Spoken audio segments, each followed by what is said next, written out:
Mic check. All right. Let me put my ears in. The lights are lighting and the flashes are flashing. Yep, looking good over there. Looking good over there. Oh, today's topic, using pesticides, herbicides, in pond management.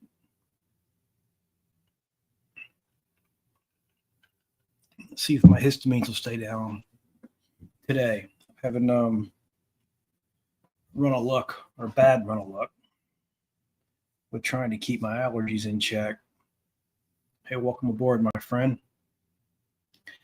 Today's topic is pesticide used in ponds, herbicides, chemicals, toxins. Let's talk about what's toxic. Let's define toxic. So I can remember when I was in school, our teacher, I don't remember which class it was, but the teacher said, define something toxic. You know, what does toxic mean? And everybody can read the definition of toxicity, right? Or what is toxic? He said, name something toxic. Name something non-toxic. The room was quiet. Nobody raised their hand or anything. So I did. I said, water. He said, wrong. Like, as a human being, if we drink, I don't even remember what it is, like a gallon or 2 gallons of water in an hour. I've heard stories of people getting drunk on water, you know, like people in insane asylums, jails, things like that. If you consume enough water, you'll drop your electrolytes so freaking low, it'll kill you. So by that definition, water is a toxic chemical. Anything you consume that can kill you, right? So it's a buzzword. What's up, hooking up? I'm going to talk about toxicity, chemicals in the water, and the limited things that I know about it anyway, based on my experience in the field, not in my experience from a chemistry book or being a promoter of a product or anything like that. So when you frame it the right way, everything's toxic at a certain level. Now, of course, water would be extremely low toxicity versus something like an acid. If you drank the acid and it ate your esophagus out and caused you to bleed to death, it's highly toxic, right? And the next thing you have to think about when we're using pesticides, herbicides, or chemicals in ponds is the volume of water that you're treating. Because fish are really good at moving away from things they don't like. You can trap them, right? And you have to be good with your treatment not to trap fish if you're using a highly toxic pesticide. One thing that comes to mind is just your basic pond algicides. You'll use chelated copper is used for, yeah, hooking up. There's still a little bit of light out there. Sure is. I should be fishing. The mosquitoes are brutal out there right now, though.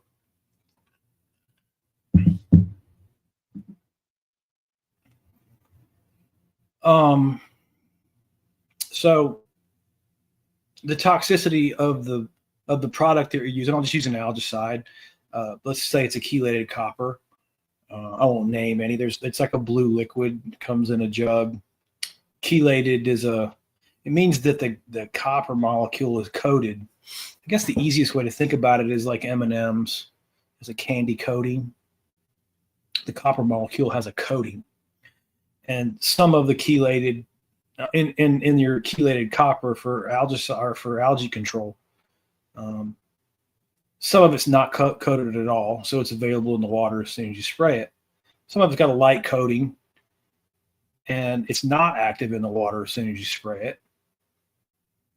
it. That coating wears off, over a day or 2 days or 3, usually about a week, I guess, you can get out of a chelated copper treatment. And again, it's going to depend on the water quality and a lot of chemistry that we're not going to go into. But in Georgia, I can tell you from experience, we have low total hardness, low alkalinity, low limestone is the best way to describe that. We don't have hard water. Whereas where I'm sitting right now in Central Florida is the opposite. Limestone springs all around here, extremely high hardness, high alkalinity. It would be the opposite here of what I'm describing, of what I used to do in Georgia. You would have to apply at a higher rate. You'll notice on like a jug of algicide, it'll give you a rate like, I'm just going to, a quart to 2 gallons per acre might be the rate on the jug. A quart you could get away with in Georgia in the low hardness, low alkalinity water. Here, you would probably have to ratchet that up for higher, because basically the chemistry of the water will bind up whatever you're putting in it and make it unavailable to the plant or to the fish. So again, depending on where you're at. But back home years ago when I was treating algae problems, I had to be careful not to trap fish with copper, because copper was really toxic, highly toxic, like 0.3 parts per million, I believe. So little less than a half a part per million. If you think about like a swimming pool full of green marbles and one of them's red, you'd have to cut that one in half. If a million marbles in the pool, you have one that's red, it'd be like 1 part per million. It'd be 1 marble out of a million. It's a tiny amount. It's a little bitty amount. But still, copper is toxic. And I can't tell you how many times I've seen guys make the assumption that because you can buy it down at the farm supply store and it's labeled to go in a lake, that it's not toxic to fish. No. That's not how that works, Chief. It's highly toxic to fish. Usually what you'll find too is bluestone, copper sulfate in a bag or in a bucket sitting right next to that stuff at a lower cost. Problem with that stuff is it's not chelated. It's just straight copper. Well, it's not straight copper. I think it's like 50% copper, where the chelated copper is like 7% top copper. And I'm going off the top of my head, and it could be my alpha gall brain. Go pull it and look at it. Read your labels always, but I believe I'm right. So I avoided copper sulfate for many reasons, but one, because it was such a high, strong dose of copper in a place that was unnecessary to dose with copper. If I can get away with a quart or a half a gallon of chelated copper, that's not breaking the bank. I'm going to get a longer contact time, get a longer application time with it as that M&M coating melts off and that copper becomes available. You get a longer time. Whereas if you're using bluestone, what you throw it on dies, it gets bound up in the sediment and in whatever's floating around or in the bottom real quickly. You're not getting a day or even it might be getting a day's worth of copper treatment out of that, but certainly not more than 24 hours, I wouldn't think, just based on what I've observed. And that's a problem, especially with algae, because it can regenerate itself quickly.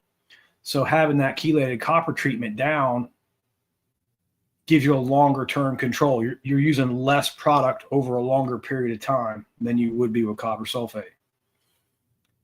And you're using a lot lower concentration of copper than you are with copper sulfate.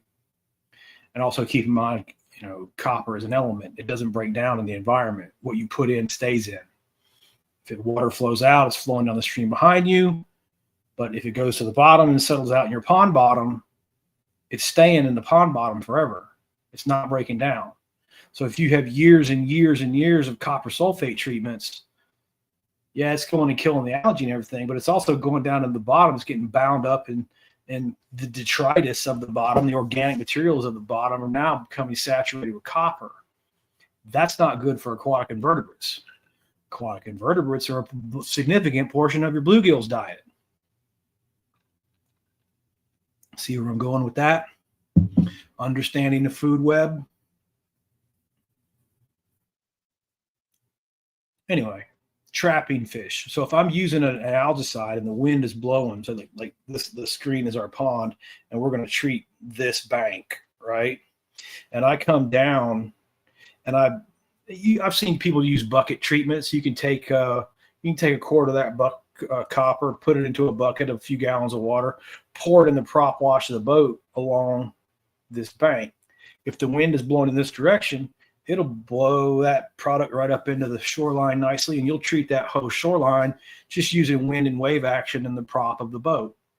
Now, a lot of times you'll get people who don't know what they're doing, who want to argue about everything, really on your case. You're just dumping it in. You're just dumping. You're just pouring chemicals into the water. How you distribute the chemical is irrelevant as long as you distribute it evenly and you understand what you're doing. You're putting it in the water, right? I can put it in through the sprayer. I can put it in through a weighted hose, just like a sprayer hose that goes down to the bottom. Kind of looks like the head on a irrigation system. If you have a system like that, you have to back that way down. An irrigation system will put it out way too fast. A lot of specialty equipment for doing pond treatments, or just a straight up bucket.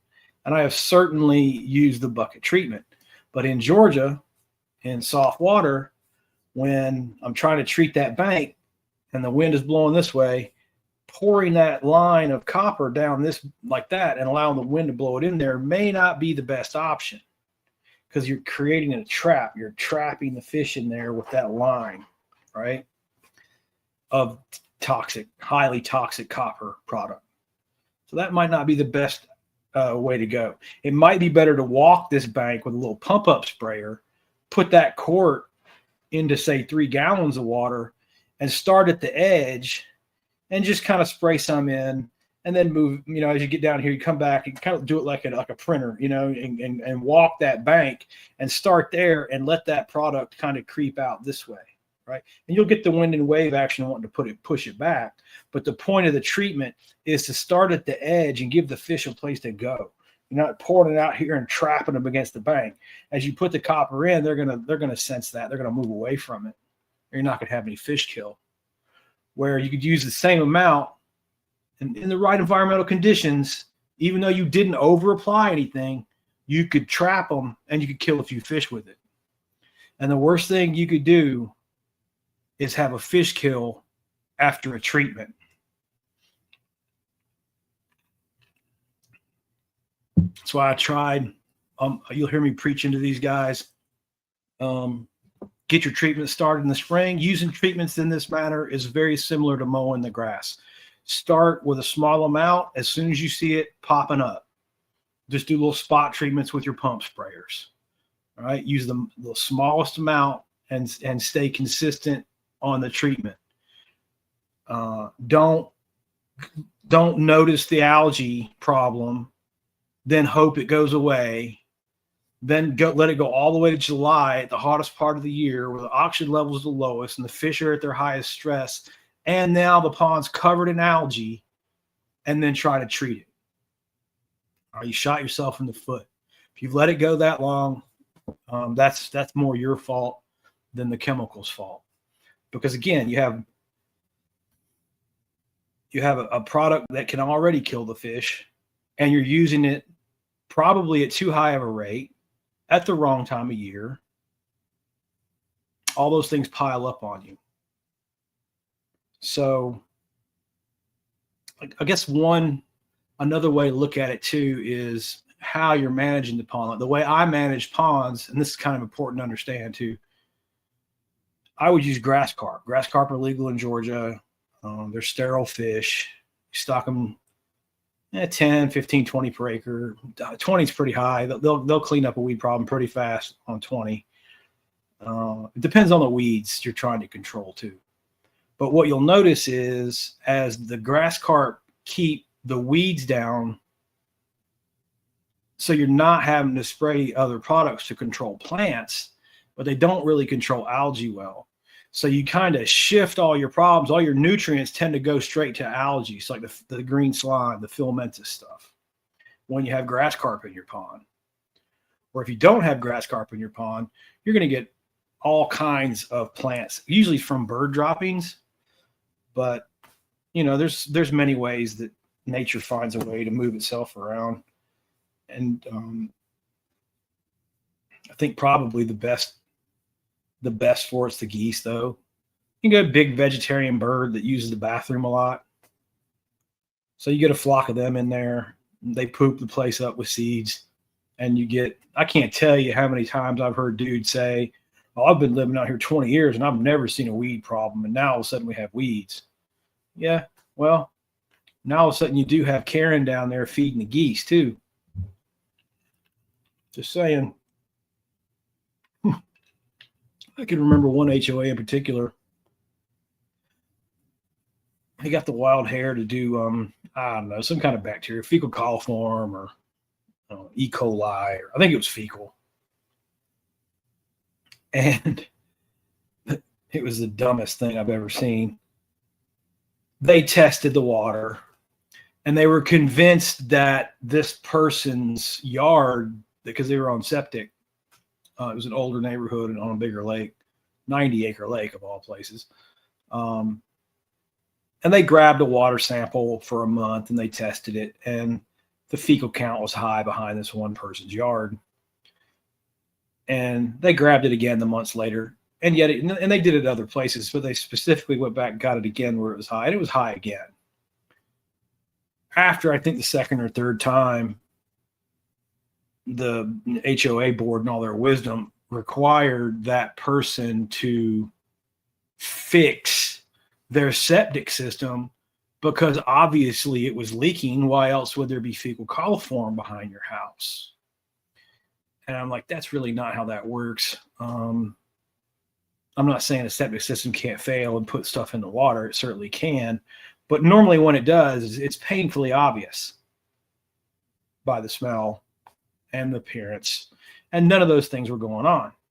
But if you did drift past that house,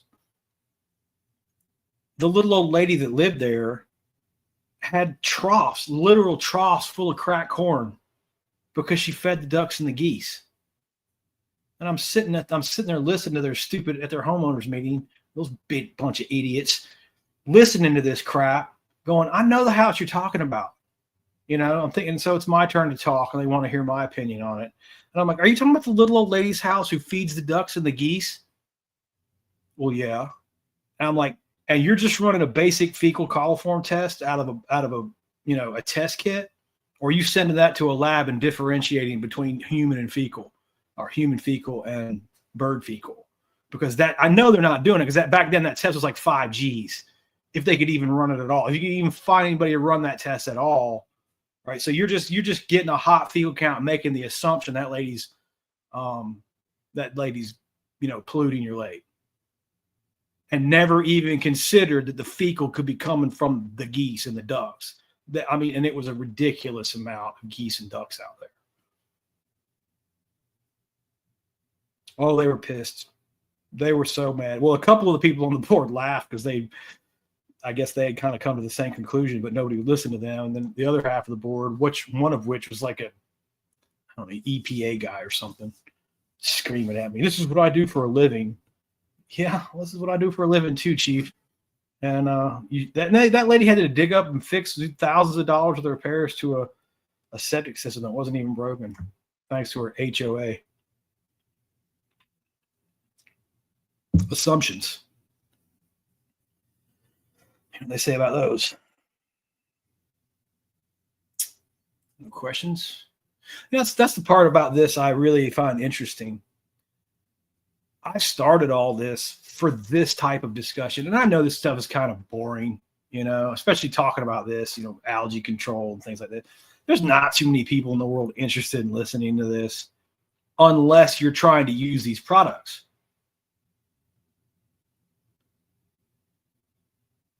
And I anticipated more people who did this kind of stuff at their own homes. I got a few, don't get me wrong. There's quite a few, but when you start looking across all of the social media things I have here and Instagram, Facebook, Threads, whatever that thing is, they're coming up on like 40,000 followers. But I can count the pond owners, there's 15 of them, 20 of them. There's not that many of them, It's mostly fishermen. And I find that interesting. I expected to be having, this is how you treat with this, how you treat with that. These types of conversations. And it's not. It's opposite. It is what it is. It's cool. I don't care. Whoever wants to follow can follow.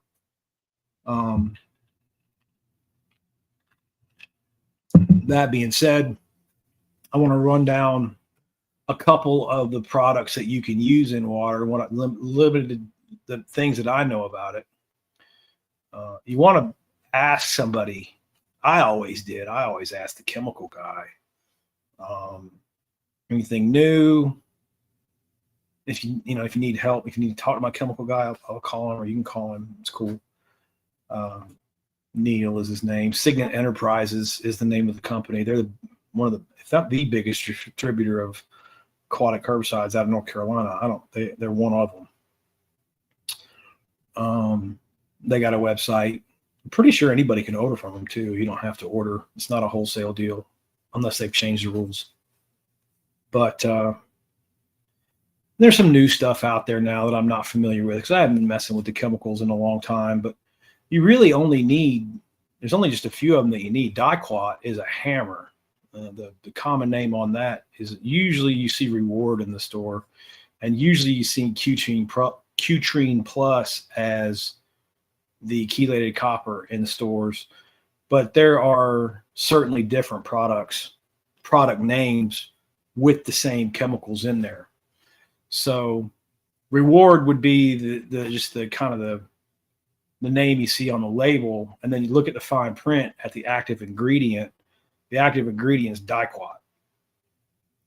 So there might be another one on the shelf, like Reward, I think is like 36% Diquat. Right next to it, you'll see Weedtrine D.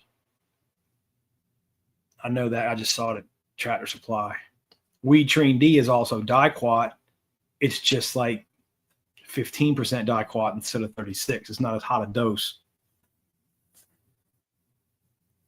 So keep an eye on that. You might be spraying the same things. You might be buying something that's not as potent for more money.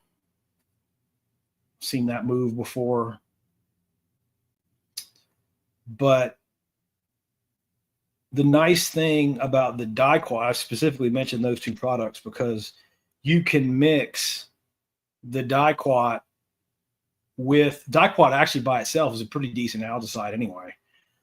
But you can put a splash of Cutrine in there with it and do two things at once, kill plants and algae at the same time. That's another big mistake I see guys making, throwing bluestone on plants. It's not an algae. Copper is an algicide, not a herbicide. So putting algicides on plants doesn't work. And if you are throwing enough of it on there to kill it, you're really saturating the bottom with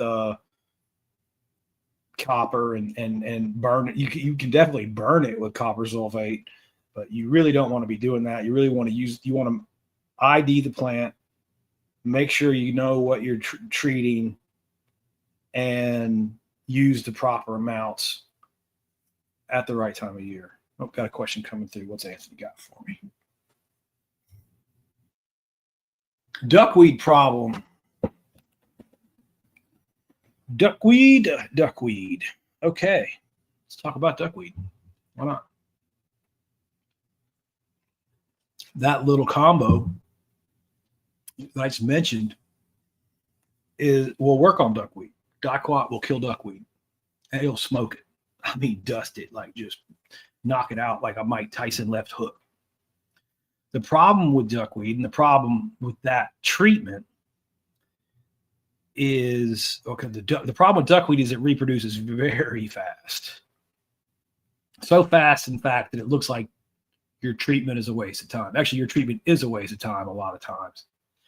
because duckweed it replicates itself like a clone. It splits that, one leaf becomes two become four.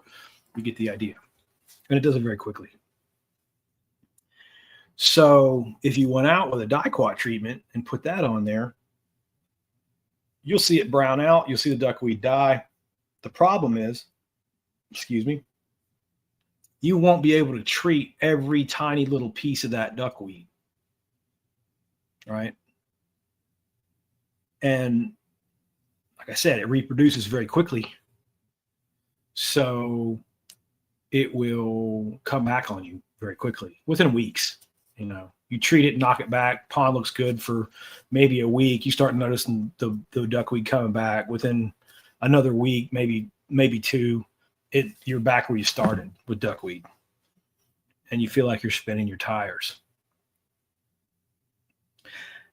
That being said, I have eradicated, because usually when you're talking duckweed, I can visualize the pond. It's usually less than 3 acres or less, and it's usually surrounded by trees with very little wind and wave action. Duckweed doesn't like wind, doesn't like waves beating on it, knocks it back naturally. Midwest, what's up? Welcome aboard, my friend. Yeah, we're doing a boring one. We're talking about weed control and with pesticides and herbicides tonight, and we're talking about duckweed at the moment. So, if you spray weekly with dicot, every 5 to 7 days anyway, and you go full sniper on it, where I usually just put like put it in a pump sprayer, and walk the edges of the ponds and spray every tiny little bitty piece of duckweed. It literally has to be contacted. Or another way to think about it is you need to very evenly distribute that dicot across the surface of that pond multiple times, months of it. You can get rid of it. I've done it. I've done it a few times. It's very labor intensive, but it's possible to do. So, that being said, there's another product. And actually, Dr. Steve was talking about it on the last live that we did. It's called Sonar Fluoridone. I can't spell it. Fluoridone.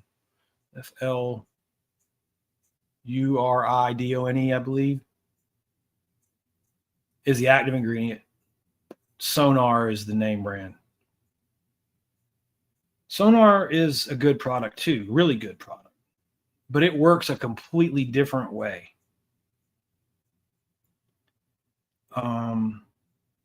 Like if you put food coloring, right? If this was clear water and I put orange food coloring in there, like say 10 drops of orange to turn this orange juice to this color, right? With artificial food coloring, you wouldn't have to even really mix it. If I put half a bottle of food coloring in there, say, right, just bleh, and left it and came back tomorrow, it would osmosis, it would just diffuse itself across that volume of water, and it would look orange, right? That's how fluoridone treatments work. You can literally just pour them out in a few places. They're one of the few chemicals that are persistent in the water for a long period of time. Dicot is not. Dicot breaks down relatively quickly. You're not going to be getting, you make maybe like 7 days, and the irrigation restriction on dicot is like 7 days. So when you put it in the water, you've got water you can't put on your yard, or that dicot's going to kill your yard. But after you give it a week, it breaks down. It floats around, contacts something, begins the rotting process. The rotting process breaks the dicot down. The dicot's not in your water forever.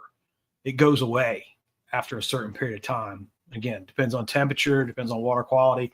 A lot of factors, but the most important thing to understand is you're not putting something that's lasting in the water for years and years and years like you are copper. The exception to that is sonar, fluoridone. Fluoridone is a chlorophyll inhibitor, and it doesn't have to be in a high volume. It doesn't have to be like gallons per acre like a diquat treatment would be.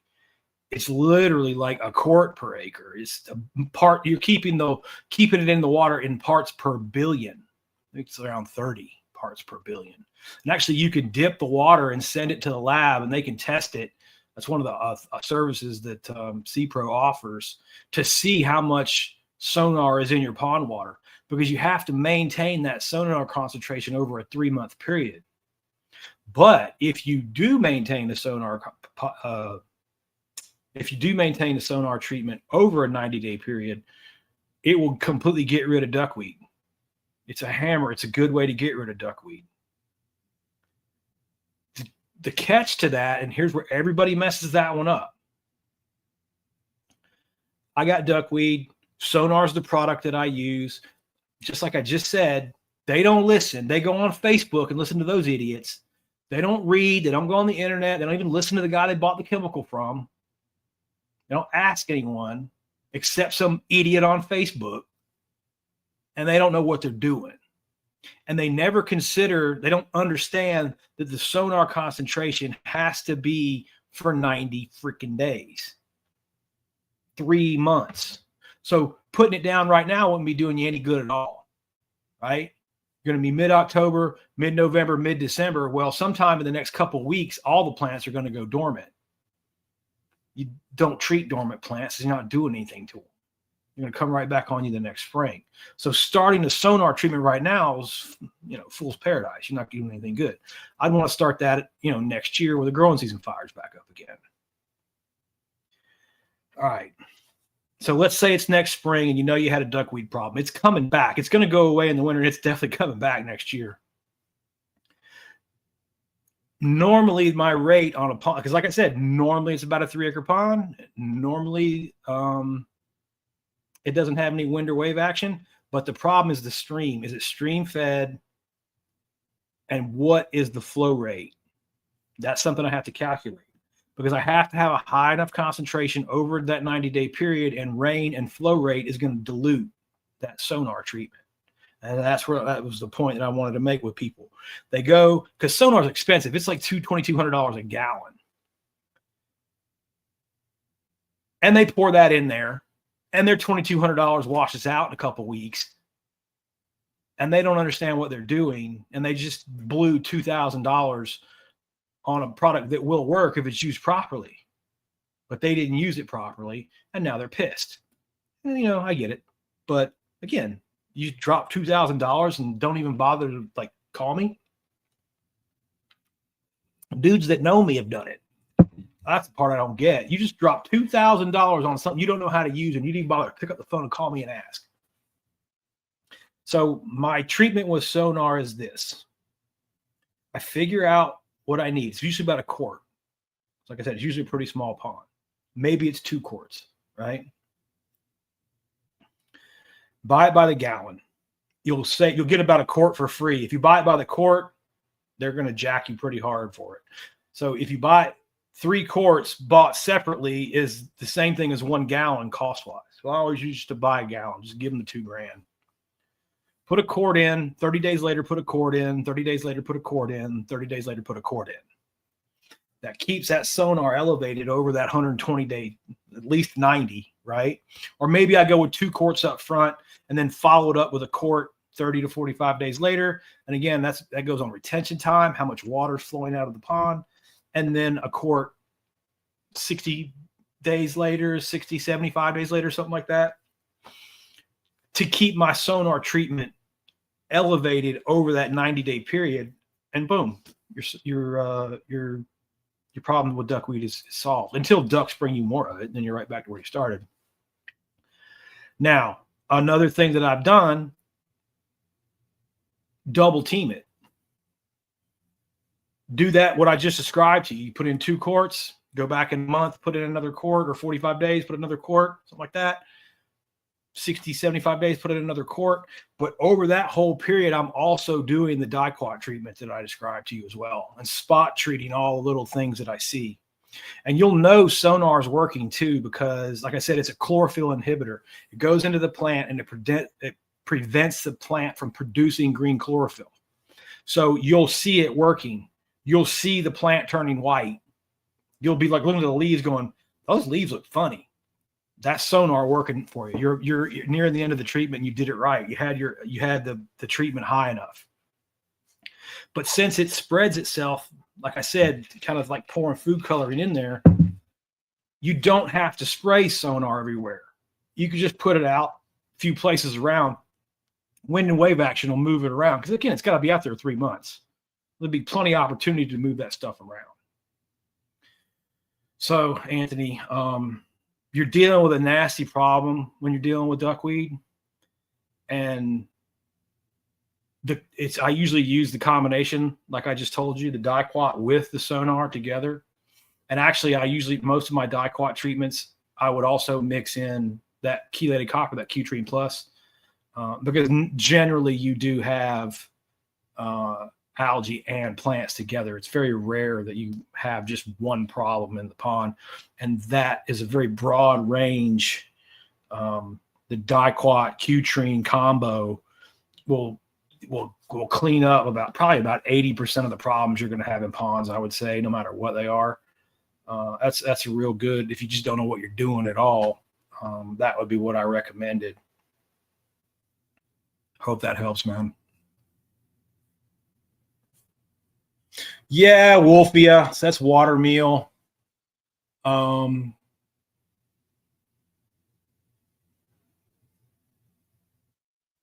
It looks like green grits floating on the water, and a lot of times it's mixed right in with your duckweed. So you'll have water meal and duckweed, but what I just described to you, that combination will take care of it. You know, sonar will take care of water meal too.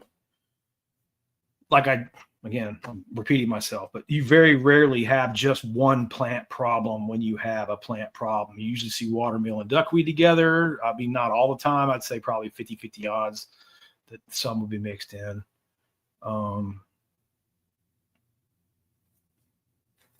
That's how it works, though, boys. You figure it out when you do it for a living. And the one thing I find interesting, too, is Midwest got a good question. Can you use the same chemical treatment for duckweed and also combat filamentous algae? Yes. It's like I was just saying, the diquat product, Reward, is one of the common names, but you'll see a couple of them floating around. I can't remember the other ones off my top of my head. Reward's the oldest one by a long way.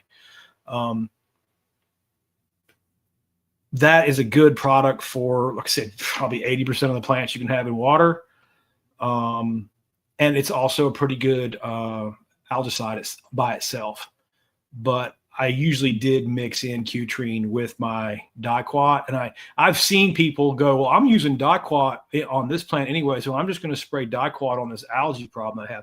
After they've already killed the plant problem, they still have some diquat left, and they just go ahead and put it on filamentous algae.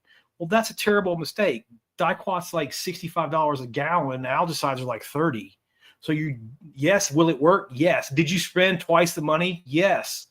You should have tucked that diquat back, kept it, in the garage, and used a less expensive chelated copper on filamentous algae. Just because, or if you don't even want to use copper, you could use a product, Green Clean Pro, right? It looks like cat litter. So it's liquid too. Actually, what's this in here? I just have it. I don't have it in here. Green Clean makes liquid. It's peroxide based. It releases oxygen. It's a completely different kind of algicide, being peroxide based, right? It's more like a algae blender where the peroxide is going in and crushing and breaking up the cell wall and killing the algae physically, like taking a piece of paper and balling it up chemically, right? It's crushing everything up. And the only byproduct on Green Clean is oxygen. So on small ponds, or where I don't want to small ponds that I've got to treat often, or on larger ponds, like where the HOAs are pitching a fit and they don't want you to use, they've read, President Karen read that, about copper and you're not using it. Absolutely not. Okay. Well, you're going to spend 3 times, 4 times. I don't even know now anymore. It's maybe copper's caught back up. I haven't, again, I'm out of the game, but it used to be you spent more money on the Green Clean, but the Green Clean is a much safer product for the environment. So I got no problem spending that money. Just depends on a lot of factors, like how much money you got. But yeah, I like the Green Clean. It works really good. I actually did a video of it when we had some other sites popping up. It's on my where is that video? Oh, it's on the Amazon page. I tried having a bunch of products like this that people could go on Amazon and buy the products, and nobody does, but whatever. So yeah, to answer your question there, Midwest, you absolutely can use the same chemical treatment. Diquat would be the way to go with that. It just might not be the most cost-effective chemical treatment.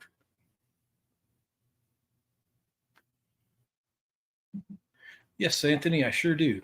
Anthony's question is do I know what those big softball-sized growths are on brush piles that look like jelly, like a sack of seeds? Yeah, man. That's like freshwater coral, I guess is the best way to describe it. It's kind of a sign of clean water, really. They're called bryozoans, and they filter the water out just like coral. And instead of building like a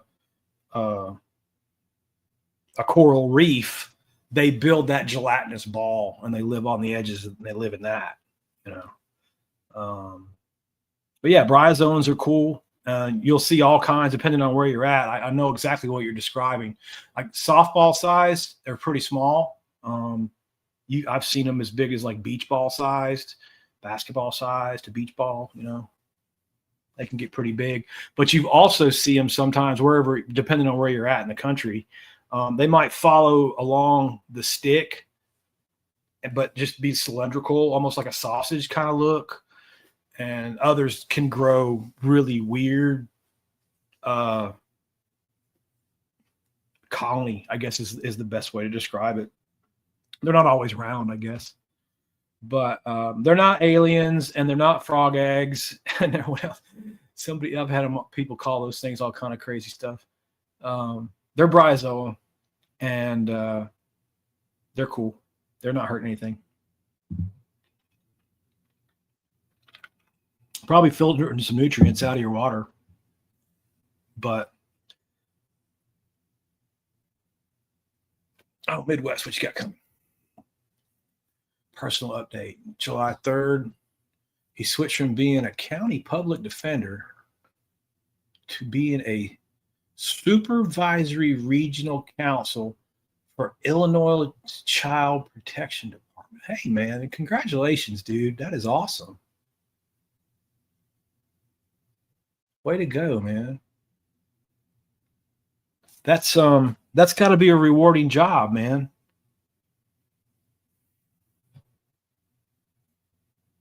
I've had you're the coolest lawyer I've ever known, but you're not one of the lawyers that I used to work for. I never worked for any public defenders or anybody helping people that way, The lawyers that I've had to displeasure doing business with were just urchins.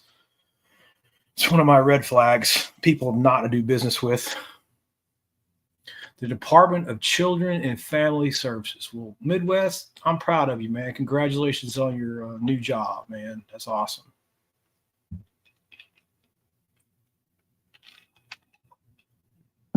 I hope you save a bunch of kids and it's very rewarding for you. I would say that that I would think that would be the reward in that would be past money, like so you can play above the money, as I like to say it. I feel like I'm playing above the money right now. I'm giving a lot of information away for free that I don't even know will ever financially come back to me. You know, we got 2 people in the live stream right now. You know, this isn't paying the bills at all. And I don't care, because it'll always be there. Somebody might come along, watch the video, learn how to use copper, learn how to use diquat, learn how to use sonar, do it the right way, not pollute our water, not kill their fish, not mess anything up. You know, the greater good of the water is kind of my goal when I talk about this stuff. And I think you're the same way, man. You're operating on a level of greater good. Instead of just being a lawyer that makes a bunch of money, you're being a lawyer that was a public defender, helping people who didn't even have the freaking money, and now you're helping kids. And that's what I mean by playing above the money. I'm tired of listening to people justify everything with money. I see it all the time when I talk like bass fishing. You know, they're well, that's a $100,000 fish. Could give a rat crap. It deserves to be treated with respect. It deserves to have the best possible chance to be released and live. I don't care how much money your stupid fishing tournament is going to pay you for it. There should be a level.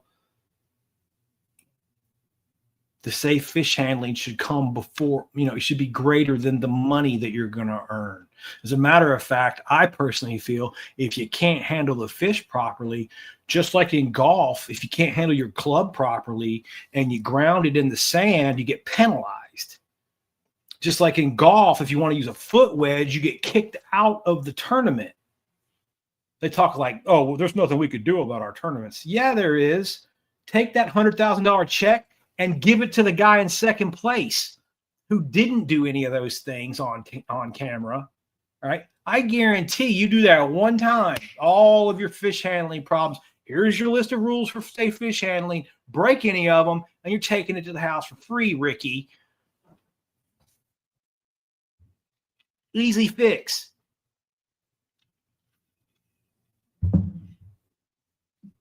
Drives me nuts, man. It's the justification that you're going to make a lot of money doesn't float with me here. I don't care about your money. Not while I'm sitting here working for practically free. Don't give a rip shit. Do it right or don't do it at all. Anthony's saying he inherited a small pond. Yep. And he found me. Great, man. Appreciate you. Hey, buddy. I really appreciate that, man. That's cool. I'm glad it's helping you out.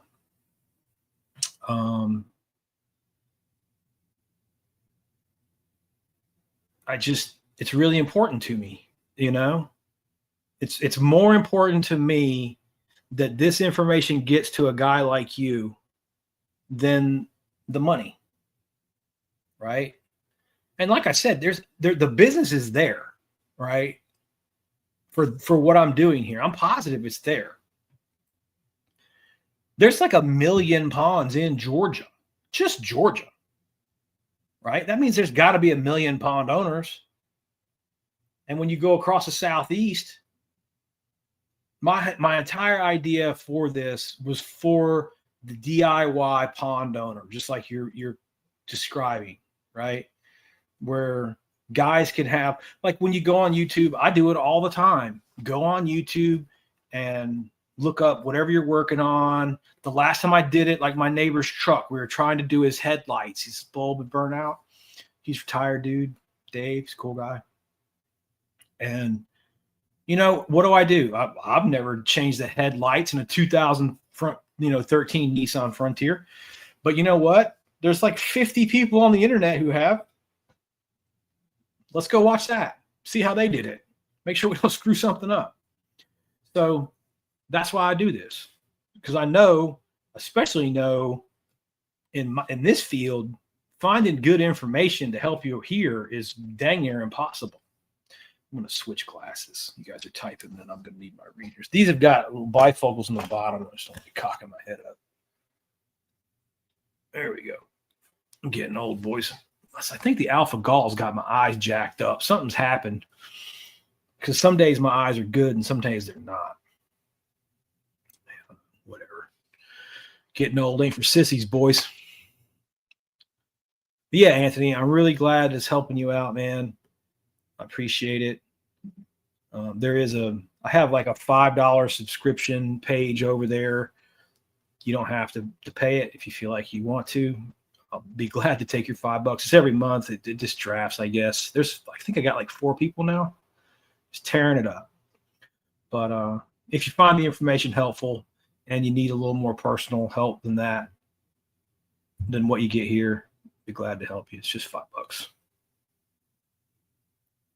Midwest says he has awesome perks at his job. Oh, at your last job. There's a large pond wedged between the State Department of Corrections property. Nice. Nice. No public access and huge largemouth. How about that? That's awesome, dude. That is awesome. Yeah, I know what you mean. On these private ponds, especially for me, like when I would stock them, and have them set up sweet, and also have, be there every month and have the opportunity to fish every time that I went. Yeah, you just, I was spoiled, very spoiled. I'm spoiled now too, man. I haven't been fishing that much. I'm just been on my days off. I'm very tired still on my days off. This stupid alpha gal syndrome. So I sleep a lot still. But the weather's finally breaking in Florida. It's a little bit cooler out right now. And I got some G-Crack stuff coming in. I'm getting that new 18-inch worm. I'm really looking forward to using that big, giant plastic worm. And going to get back out on the boat and do a little bit more fishing. I almost put it in today, but I fell asleep. But yeah, man, it's awesome to have little personal pond action like that. Everybody should get that at least once or twice in their lives. Well, I've already talked for 52 minutes. I've been running my yap for a minute. And I get the histamine release whenever I talk. And the doctors act all confused about it. That's why I itch my nose like this. Getting weird hives almost on anything that I eat. Having difficulty finding any food that I can eat that I don't break out. But the specialist, Dr. Langford out of Macon, I don't know if you guys saw that on Instagram. He came through. He's a specialist and knows a lot about it. And he said I'm probably going to be like months because my immune system's been so jacked up. But I do feel better. I feel much better. And my feet don't hurt as much. Joints are getting better. I thought I had arthritis, but I don't think I do. And I think that's the problem with this crap. They don't really know either. They've only known about it even being around for 10 years. So it's not like they know all about the side effects or whatever. Anyways, 53 minutes. That's a pretty good talk.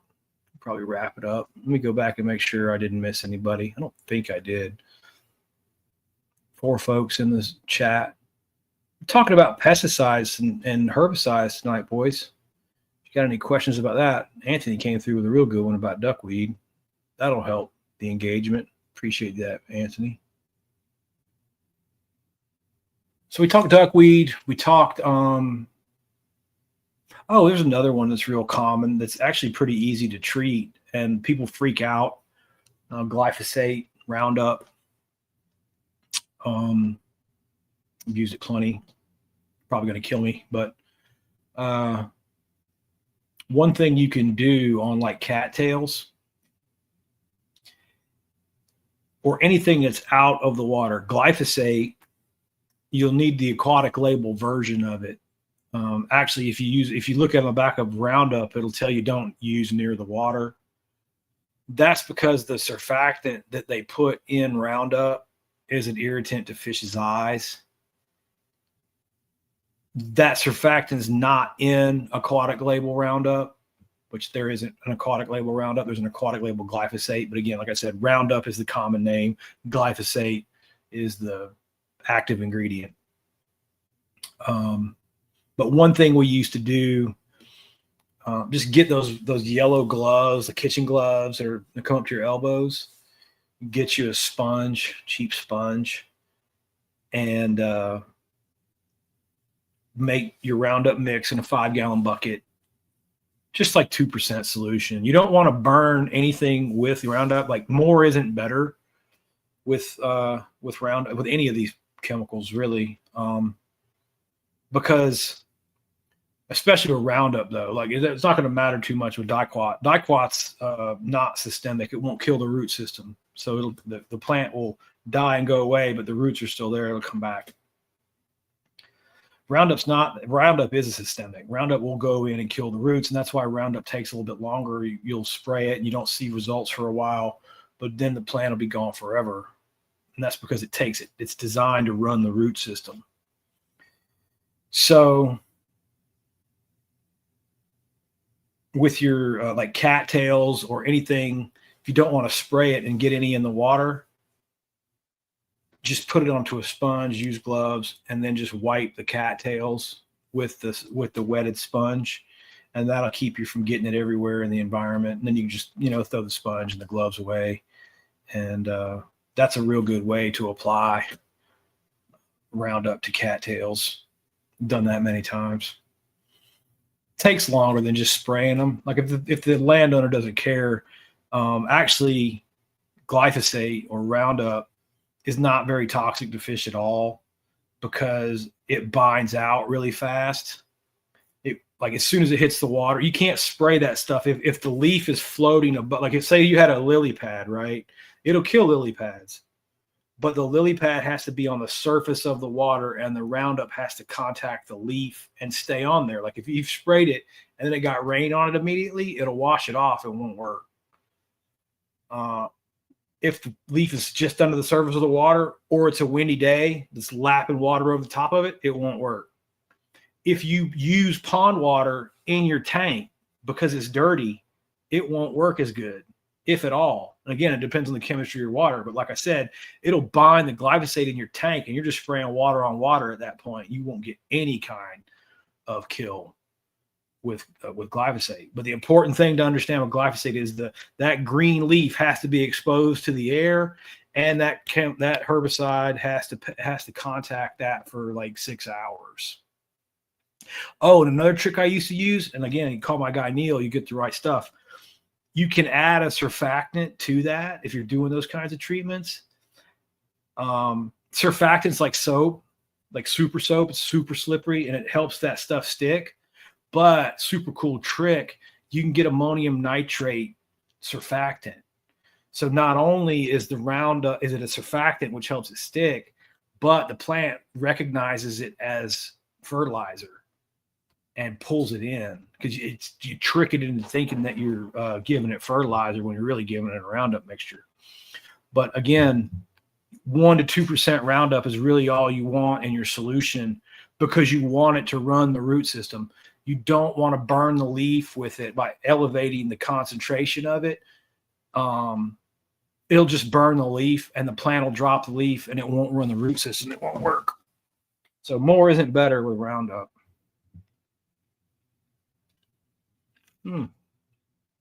Midwest. I just saw Brian Latimer talking about that, and I kind of agree with him. He kind of said that it's fall fishing is kind of a gimmicky thing that's just sell lures, and I kind of agree with that. Although the rattle trap, the yo-yoing on the trap, or dragging a trap, I don't know, that's a technique I haven't talked about very much, but just cast your rattle trap out, and if it doesn't have a lot of weeds and you're on rocks or something like that, I keep my rod tip on a 45 up, and I just use the reel, and I drag that trap on the bottom through the rocks, just real slow, just creep it, just enough to get a little shimmy out of it, and just drag it right along the bottom, almost like fishing a worm with a trap. And every once in a while, give it a little yo-yo pop. But dragging a trap can be deadly effective in the fall this time of year. I've had real good success dragging traps. Plastic worms, of course. I don't know, man. Like I said, I don't know. I think the fish maybe get a little more active because they're not as stressed out. So they chase and run maybe a little bit more than they would like on crankbaits and things like that.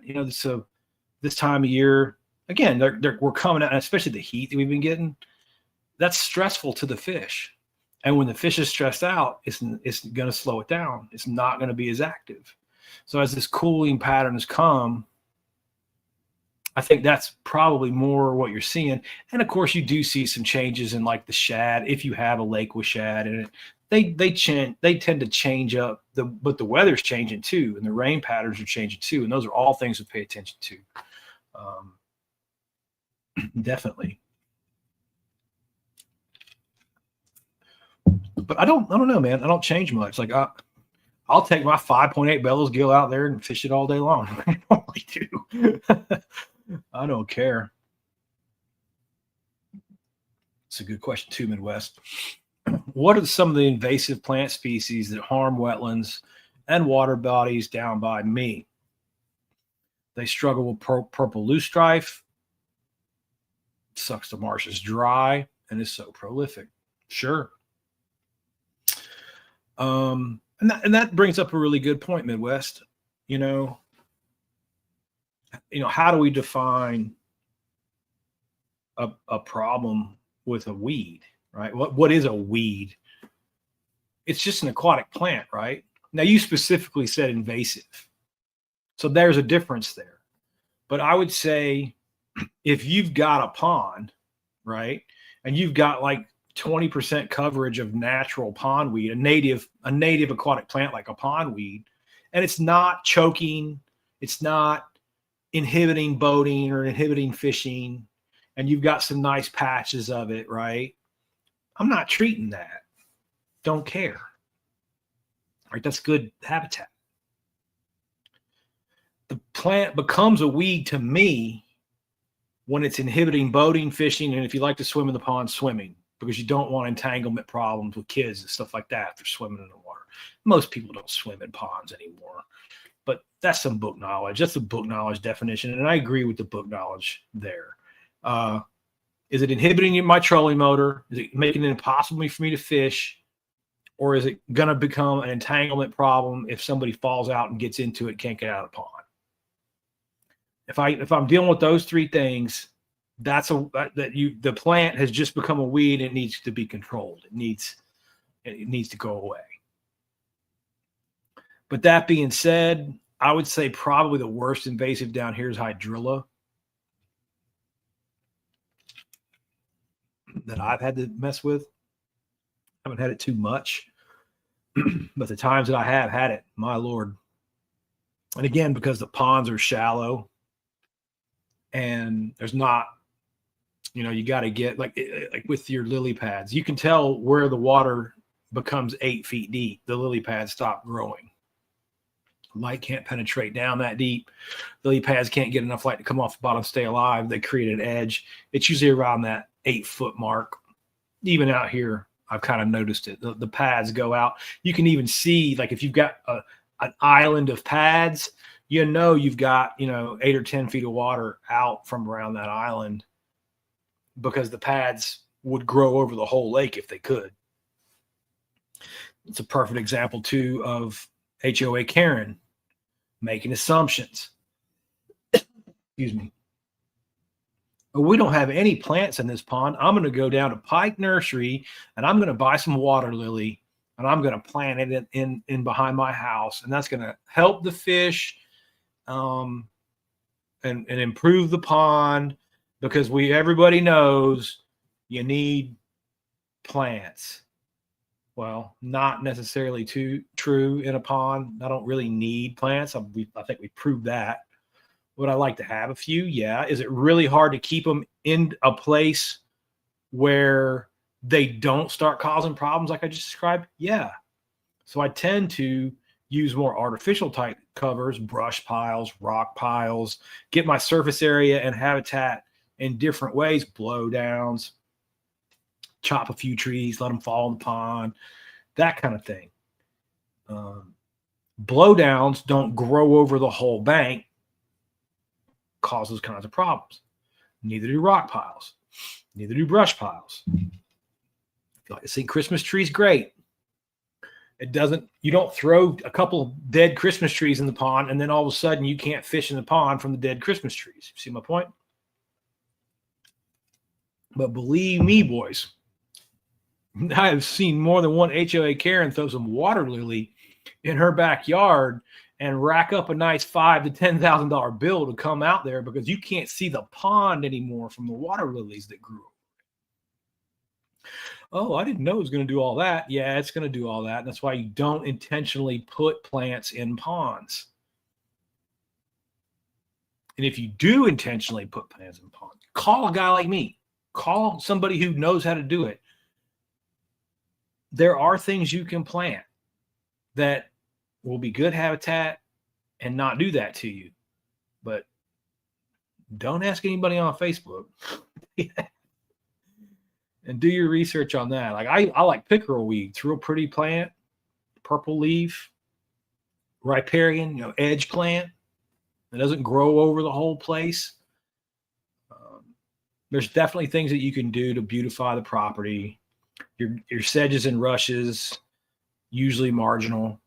I'm good with that. Even cattails. The only thing the cattails are going to do is ring the pond and make it impossible to fish from the bank.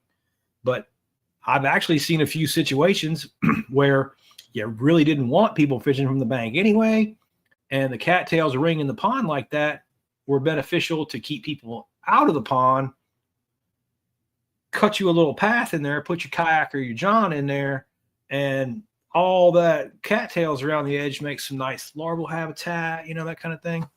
They're really not growing over it in a way that's negatively impacting the fishery, other than the fact you can't bank fish when cattails ring your pond out.